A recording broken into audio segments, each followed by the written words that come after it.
Hello guys, இப்போ நம்ம வீடியோவில் என்ன பார்க்க போகிறோன்னா, சின்ன தையல் மிஷினில் கீழே உள்ள நூல் மேலே எடுக்க மாட்டுது. இந்த ப்ராப்ளத்தை எப்படி சரி செய்வது? வாங்க வீடியோக்குள்ளே ஒன் பை ஒன்னாக பார்க்கலாம். வாங்க.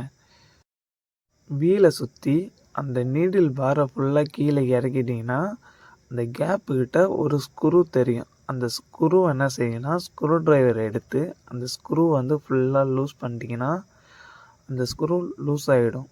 செட்டில் பார் பார்த்தீங்கன்னா இப்போது சேக் ஆகும். ஓகேவா? இப்போ கீழே செட்டில் பார்த்தீங்கன்னா ஊசியோட முனை பார்த்தீங்கன்னா அந்த செட்டிலுக்கு ஒரு புள்ளி கீழே இறக்குன மாதிரி வச்சுக்கிட்டு அந்த ஸ்க்ரூவை ஃபுல்லாக டைட் பண்ணணும். டைட் பண்ணி முடித்த பிறகு பார்த்தீங்கன்னா இப்போ நம்ம டைமிங் பக்காவாக வச்சுருக்கோம். இதுக்கப்புறம் கீழே உள்ள நூல் மேலே எடுக்குதான்னு பார்ப்போம். நூலை பார்த்தீங்கன்னா ஒரே அட்டம்ப்டில் மேலே எடுத்துடுச்சு. இப்போ நம்ம இந்த ப்ராப்ளத்தை சரி செஞ்சிட்டோம். இதே போல் தையல் மிஷின் எந்த டவுட்டாக இருந்தாலும் கமெண்ட் பண்ணுங்கள், நான் கமெண்டில் சொல்கிறேன். ஓகே, பாய். மறக்காம சர்ப்ரைஸ் பண்ணுங்க. தேங்க்யூ.